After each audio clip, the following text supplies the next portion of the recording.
Praise the lord. దేవుని నామానికి మహిమ కలుగును గాక. ఈ మంచి సమయంలో ఈ విధముగా మీతో కలిసి కొన్ని నిమిషాలు దేవుని యొక్క వాక్యాన్ని పంచుకొంటకు దేవుడిచ్చిన ఈ యొక్క మహా తరుణాన్ని బట్టి దేవుని ఎంతో స్తుతిస్తూ ఉన్నాను. ముందుగా ప్రార్థన చేసుకుందాం. మహాపరిశుద్ధుడును ప్రియ పరలోకమందున్న మా ప్రియ పరలోకపు తండ్రి, గొప్పవాడ, కనికర పూర్ణుడా, నిత్యాశ్చర్య దుర్గమైన నా యేసయ్య, నీ ఘనమైన ఉన్నతమైన నామానికి వేల కోట్ల వందనాలు, స్తుతులు, స్తోత్రాలు చెల్లించుకొనుచున్నాను. ఈ రాత్రి మీ పాదాల చెంతకు వచ్చి ఉన్నాం. ఈ మంచి సమయంలో మీరు నాతో మాతో మాట్లాడండి. మీ మాటలు జీవం ఇచ్చేవి, కృంగి ఉన్న వారిని లేవనెత్తేవి, బలహీన సమయంలో బలపరిచేవి. ఈ మాటల కొరకు మేము వేచి ఉన్నాం. మాకు దయచేయండి. నీ మాట మాకు కావాలి. మాతో మాట్లాడి మమ్మల్ని బలపరిచి స్థిరపరిచి మహిమ పొందమని యేసు శక్తి గల నామంలో ప్రార్థించి వేడుకొని పొందుకొని ఉన్నాం మా ప్రియ పరలోకపు తండ్రి. ఆమేన్. Praise the Lord. ముఖ్యంగా గమనించండి, ఈ యొక్క వీడియో కేవలం క్రైస్తవులను ఆధ్యాత్మికంగా బలపరచడానికి మాత్రమే చేయబడుతుంది. ఎవరిని ఉద్దేశించి కాదు, ఏ మతాన్ని కించపరచాలని కాదు, ఏ మతం గురించి దీంట్లో రాదు. ఈ వీడియోలో కానీ ఏ వీడియోలో కానీ ఏ మతం గురించిన ప్రస్తావన రాదు. దయచేసి గమనించండి. ఇది కేవలం, మరలా చెప్తున్నాను, క్రైస్తవులను ఆత్మీయంగా బలపరచడానికి మాత్రమే ఈ వీడియో చేయడం జరుగుతుంది. దేవుడు నన్ను ప్రేరేపించిన విధానాన్ని బట్టి ఈ వీడియో చేస్తూ ఉన్నాను. కాబట్టి దయచేసి గమనించండి. ఈ యొక్క సమయంలో దేవుని యొక్క వాక్యాన్ని మనం ధ్యానం చేద్దాం. ఇర్మియా గ్రంథంలో 32వ అధ్యాయము 26వ వచనంలో ఈ విధంగా పరిశుద్ధాత్మ దేవుడు మన కొరకు వ్రాయించి ఉంచారు. అంతట యెహోవా వాక్కు ఇర్మియాకు ప్రత్యక్షమై ఇలాగు సెలవిచ్చెను. నేను యెహోవాను, సర్వ శరీరులకు దేవుడను. నాకు అసాధ్యమైనది ఏదైనా ఉండునా? నేను యెహోవాను, సర్వ శరీరులకు దేవుడను. నాకు అసాధ్యమైనది ఏదైనా ఉండునా? ఈ మాటను ఒకసారి మనము మన జీవితాలకు అన్వయించుకుంటే, పరిశుద్ధులైన దేవుడు మనతో మాట్లాడుతున్నాడు. నేను సర్వ శరీరులకు దేవుడను, నాకు అసాధ్యమైనది ఏదీ లేదు అని చెప్పి మనతో చెప్తూ ఉన్నాడు.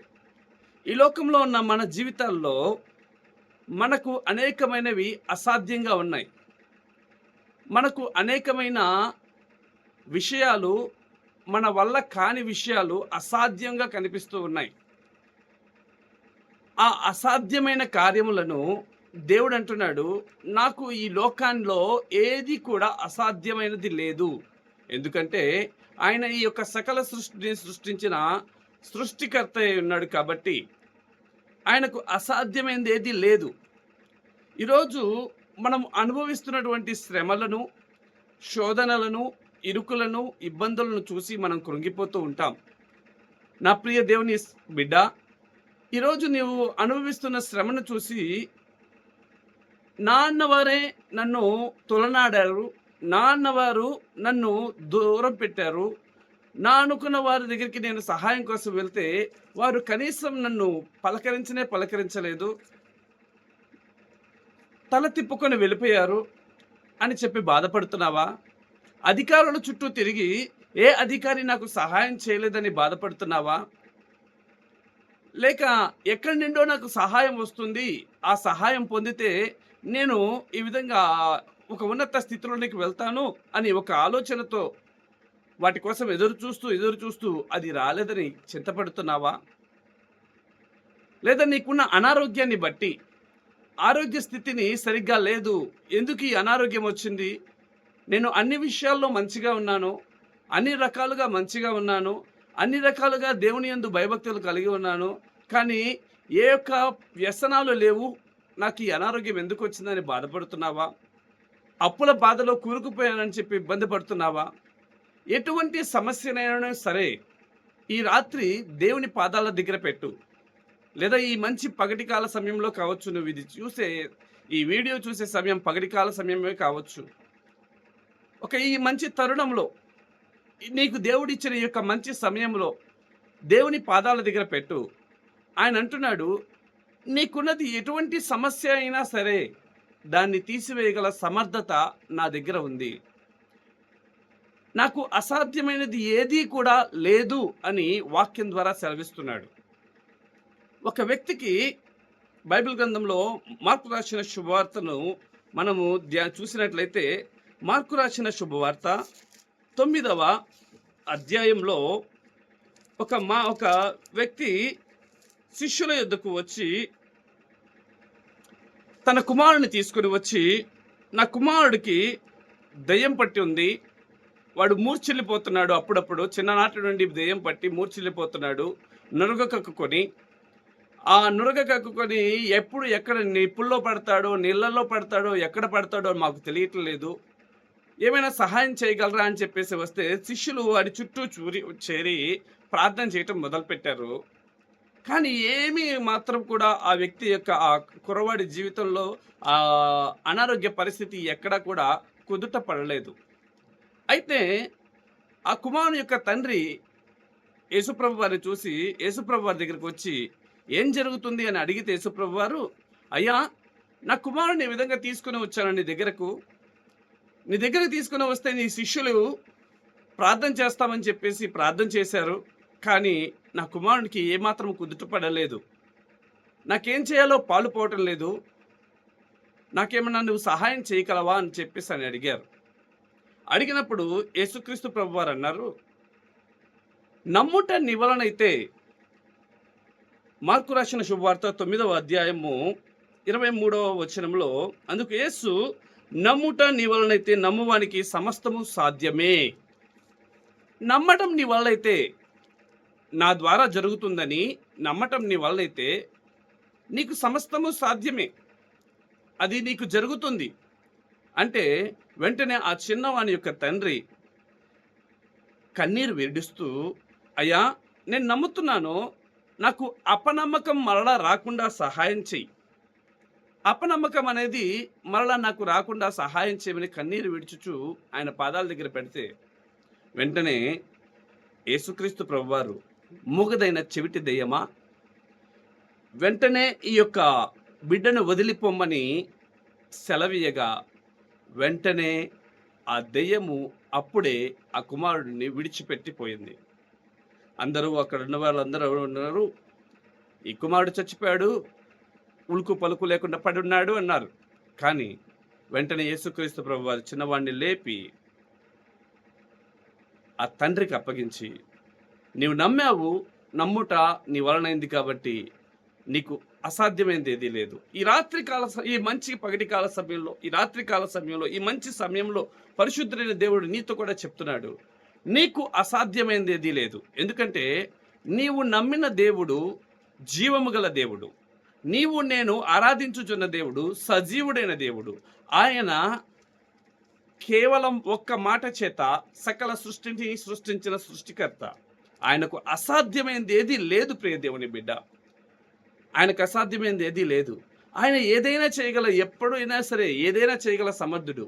ఆయన చేయడానికి ఒక సమయం, ఇంత సమయం, పర్టికులర్ సమయం కావాలేమో, ఇంత సమయం పడుతుందేమో అని చెప్పి నువ్వు అనుకుంటావేమో, కానీ ఆయన చేయడానికి ఏమాత్రము కూడా, ఆయన తలంచుకుంటే నీ జీవితంలో, నా జీవితంలో అద్భుతం చేయడానికి ఒక్క రాత్రి చాలు, కొంత సమయం చాలు, ఒక్క సెకండ్ చాలు. కావాలంటే ఈ యొక్క సమయంలో పరిశుద్ధాత్మ దేవుడు నీతో ఇంకొక మాటను గుర్తు చేయమని ప్రేరేపిస్తూ ఉన్నాడు.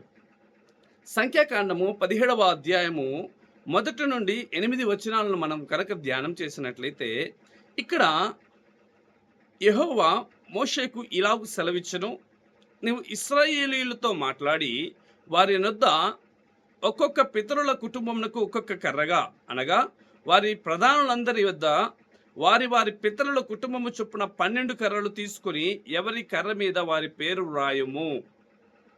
ఈ యొక్క మాటకు నేపథ్యం ముందు ఏం జరిగిందంటే, ఈ యొక్క ఇశ్రాయేలు ప్రజలు మోషే అహరోనులను చూసి, మీరు మా మీద ఆధిపత్యం చెలాయించటం ఏంటి? మీరే నాయకులుగా ఉండడం ఏంటి? నాయకులుగా ఉండడానికి మేము ఒప్పుకోము. మేమే నాయకులను ఎన్నుకుంటాము అని చెప్పేసి మోషే అహరోనుల మీద సనుగటం మొదలుపెట్టారు. ఈ సనగటం, గొనగటం మొదలుపెట్టినప్పుడు ఈ మోషే దేవుని దగ్గర ప్రార్థన చేసినప్పుడు దేవుడు అంటున్నాడు, మీలో 12 గోత్రాల వారున్నారు. ఆ 12 గోత్రాల వారిలో వారికి ఒక్కొక్క చేతి కర్రలున్నాయి. చేతికర్ర, ఎండిపోయిన చేతికర్ర వారి యొక్క చేతుల్లో ఊతంగా పెట్టుకున్న వారి యొక్క కర్రలను తీసుకోండి. ఒక్కొక్క గోత్రం వారికి ఒక్కొక్క కర్రను తీసుకొని, ఆ కర్రను 12 కర్రలను తీసుకొని లేవీయుల కర్ర మీద అహరోను పేరు రాయి. ఏలయనగా పితరుల కుటుంబం ప్రధానికి ఒక్కొక్క కర్రయే ఉండవలెను. నేను మిమ్మును కలుసుకును ప్రత్యక్ష గుడారంలో శాసనముల ఎదుట వాటిని ఉంచండి. అప్పుడు నేను ఎవరిని ఏర్పరచుదునో వారి కర్ర చిగురించును. ఇశ్రాయేలీయులు మీకు విరోధముగా సనుగుచుండు సనుగులు నాకు వినపడకుండా మాన్పివేయుదును అని చెప్పి మోషేతో చెప్పగా, మోషే అన్నాడు, పెద్దలందరినీ పిలిపించి పెద్దలలో 12 మంది యొక్క కర్రలను తీసుకొని లేవీయుల యొక్క కర్ర మీద అహరోను యొక్క పేరు రాసి దేవుని యొక్క ప్రత్యక్ష గుడారంలో దేవుని యొక్క సన్నిధి ఎదుట ఉంచి బయటకు వెళ్ళిపోయారు. బయటకు వెళ్ళిపోయిన తర్వాత దేవుడు అన్నాడు, ఒక అద్భుతం జరుగుతుంది. ఒక అద్భుతం జరుగుతుంది. ఏంటి ఆ అద్భుతం అంటే, నేను ఎవరిని అయితే ఏర్పరచుకుంటానో వాని యొక్క కర్ర చిగురిస్తుంది అన్నాడు. వీరి యొక్క చేతి కర్రలు ఎండిపోయిన కర్రలు. ఈ కర్రలకు వేర్లుండవు. ఈ కర్రలకు నీరు తగలదు. ఎండిపోయిన జీవము లేని కర్రలు. జీవము లేని కర్ర ఎలా చిగురిస్తుంది? ఎవరు ఏమీ మాట్లాడకుండా దేవుని పాదాల దగ్గర ఆ 12 కర్రలు పెట్టారు. అయితే 6వ వచనంలో, కాబట్టి మోషే ఇశ్రాయేలుతో చెప్పగా వారి ప్రధానులందరూ తమ పితరుల కుటుంబంలో ఒక్కొక్క ప్రధానికి ఒక్కొక్క కర్ర చొప్పున 12 కర్రలు అతనికి ఇచ్చిరి. అహరోను కర్రయు వారి కర్రల మధ్య ఉండెను. మోషే వారి కర్రలను సాక్ష్యపు గుడారములో యెహోవా సన్నిధిని ఉంచెను. మరునాడు మోషే సాక్ష్యపు గుడారంలోనికి వెళ్ళి చూడగా లేవీయుల కుటుంబముదైన అహరోను కర్ర చిగురించి ఉండెను. అది చిగిర్చి పువ్వులు పూసి బాదము పండ్లు కలదాయెను. హల్లెలూయా. ఈ యొక్క లేఖనాన్ని ఒకసారి మనం ధ్యానం చేస్తే, దేవుని బిడ్డలకు వ్యతిరేకంగా అనేక మంది లేచారు, సనుగుతున్నారు, గొణుగుతున్నారు. అనేక సమస్యలు మన జీవితాల్లో కూడా ఈ యొక్క వచనాలను మన జీవితాలకు అన్వయించుకుంటే, మన జీవితాల్లో అనేక సమస్యలు, అనేక శోధనలు, అనేక ఇరుకులు, అనేక ఇబ్బందులు మనకు ఎదురుగా ఒక శత్రువులుగా నిలబడి ఉన్నాయి. అయితే దేవుడు మనల్ని ఎన్నుకున్నాడు కదా. ఎన్నుకున్న మన దేవుడు మనల్ని విడిచిపెడతాడా? నిన్ను నన్ను విడిచిపెట్టడానిక నా దేవుడు నా సజీవుడైన దేవుడు మనల్ని ఎన్నుకుంది. ఏమాత్రము విడిచిపెట్టడానికి కాదు. ప్రియ దేవుని బిడ్డ, నీకు ఎటువంటి సమస్య వచ్చినా ఆ సమస్యలో ఆయన నీకు తోడై ఉండి, నీ పక్కన ఉండి ఆ సమస్యను తీర్చడానికి పరిశుద్ధుడైన దేవుడు పరిశుద్ధాత్మగా మనతో ఉన్నాడు. ఈ యొక్క ఎండిపోయిన కర్రలను తీసుకుని వచ్చి ఈ యొక్క ప్రత్యక్ష గుడారంలో దేవుని యొక్క సన్నిధిని ఉంచితే, మరునాడు అంటే ఆ రాత్రి ఉంచారు, పొద్దున్న వెళ్ళి చూడగా 11 కర్రలు మామూలుగా ఉన్నాయి. అహరోను యొక్క కర్ర, దేవుడు ఎవరినైతే ఎన్నుకున్నాడో వాని యొక్క కర్ర చిగుర్చి ఉండెను. చిగురించటమే కాదంట, అది చిగుర్చి పువ్వులు పూసి బాదము పండ్లు కలదాయెను. ఒక్క రాత్రిలోనే మొదటిగా అది చిగురించాలంటే ఎండిపోయిన కర్రలోనికి జీవం వచ్చింది. ఈ రాత్రి నీ జీవితం మూడుబారినట్లు ఉందనుకుంటున్నావా? నన్నందరూ కూరలో కరేపాకులాగా తీసేస్తున్నారని అనుకుంటున్నావా? మూడుబారిన జీవితంగా నా జీవితం ఉంది, నా స్థితి ఉంది, నా కుటుంబం ఉంది, నా పరిస్థితులు ఉన్నాయి, నా వ్యక్తిగత జీవితం ఎటువంటి పరిస్థితుల్లో నేను బ్రతికే ఛాన్స్ లేదు. ఎందుకు నేను బ్రతకాలి? బ్రతకడం వల్ల ఉపయోగం ఏంటి? చనిపోతే బాగుండు. నాకు మరణమే శరణ్యము. నాకు జీవం లేదు. నాలోనికి జీవం వచ్చే, నాకు సహాయం అందే ఛాన్స్ లేదు అని నువ్వు బాధపడుతున్నావా? ఈ రాత్రి దేవుడు అంటున్నాడు, ఛాన్స్ లేదని నీవు అనుకుంటున్నావు. సహాయం అందే అవకాశం లేదని నువ్వు అనుకుంటున్నావు. ఎండిపోయిన కర్రగా ఉన్నానని, మోడు బారిన జీవితముగా ఉంది నా జీవితం అందని నువ్వు అనుకుంటున్నావు. ఆ మోడు బారిన జీవితాన్ని చిగురింపజేయగల సమర్థుడైన దేవుడు ఈ యొక్క మంచి సమయంలో నీ పక్కనే ఉన్నాడు. ప్రియ దేవుని బిడ్డ, ఆయన అంటున్నాడు, నా కుమారుడా, నా కుమార్తె, నా బిడ్డ, నేను నిన్ను ఎన్నుకున్నది మరణానికి అప్పగించడానికి కాదు. నేను నిన్ను ఎన్నుకున్నది సమస్యలకు అప్పగించడానికి కాదు. నేను నిన్ను ఎన్నుకున్నది శోధనలకు అప్పగించడానికి కాదు. నేను నిన్ను ఎన్నుకున్నది నిన్ను అర్ధంతరంగా వదిలిపెట్టి వేయడానికి కాదు. నిన్ను ఒక ఉన్నత స్థితికి తీసుకువెళ్ళడానికి నేను నిన్ను ఎన్నుకున్నాను. నా బిడ్డగా నిన్ను చేసుకునడానికి నేను ఎన్నుకున్నాను. నువ్వు నా బిడ్డవి. ప్రసవ వేదన పడి తల్లి ఏ విధంగా అయితే కుమారుణ్ణి కుమార్తెనో తన బిడ్డను కంటుందో, అటువంటి ప్రసవ వేదన పడి కలువరి శిలువలో ఆఖరి రక్తపు బిందువు వరకు కార్చి ప్రాణము పెట్టి అనేక శ్రమలను సహించి వహించి నీ కొరకు నా రక్తాన్ని కార్చి నీ పాపముల నిమిత్తమై, నీకు తెలియకుండా నువ్వు చేస్తున్న నీ దోషముల నిమిత్తమే, నీ శాపముల నిమిత్తమే నీ కొరకు నా ప్రాణాన్ని పెట్టి 3వ దినమున మృత్యుంజయుడైనై తిరిగి లేచానని పరిశుద్ధుడైన దేవుడు చెప్తున్నాడు.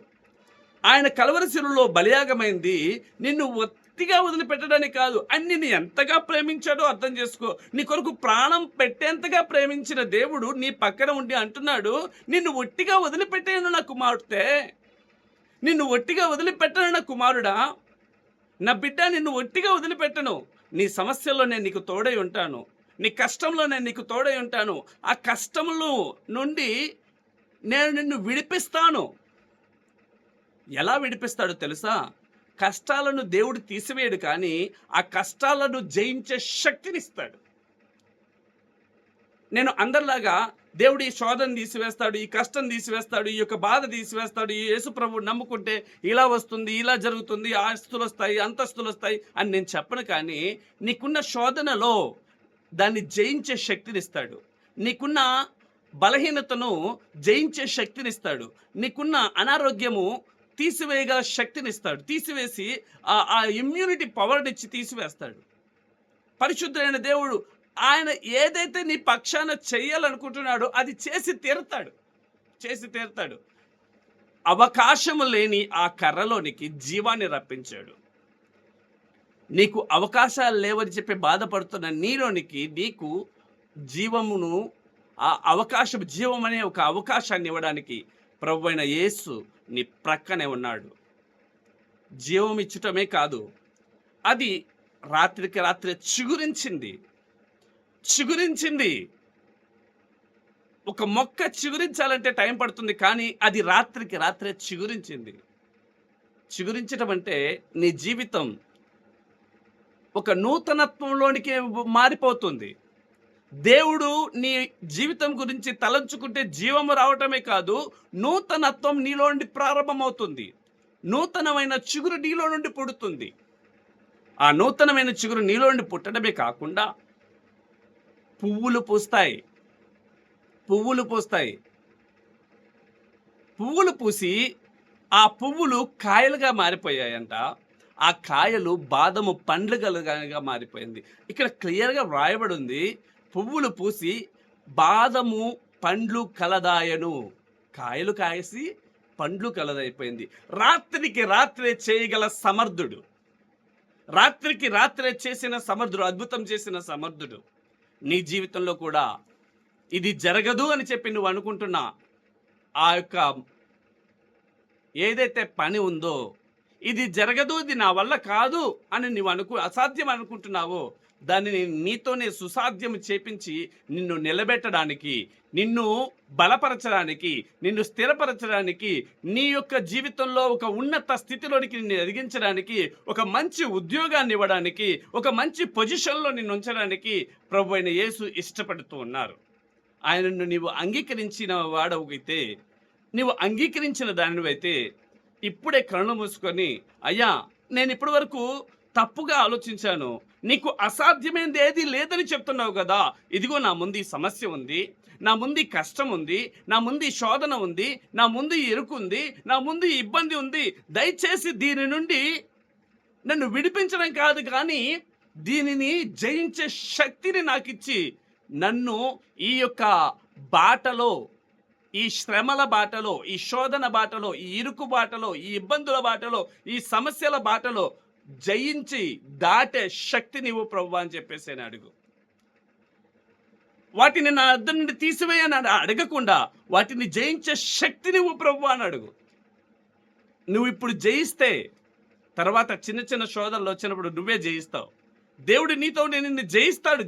జయ వీరుడిగా నువ్వు ఉండాలి, జయశాలిగా నువ్వు ఉండాలి. మన దేవుడు మరణాన్ని జయించిన జయశాలి. నీవు ఆరాధించుచున్న దేవుడు సజీవుడైన దేవుడు, మరణాన్ని జయించిన జయశాలి. ఆయన మరణాన్ని జయించాడు. నువ్వు శోధనని ఎందుకు జయించలేకపోతున్నావు? ప్రియ దేవుని బిడ్డ, శోధనను జయించువాడు ధన్యుడు. శోధనను జయించాలి, శోధనకు పారిపోకూడదు. నువ్వు శోధనను శ్రమ కలిగినప్పుడు కుంగిపోకూడదు.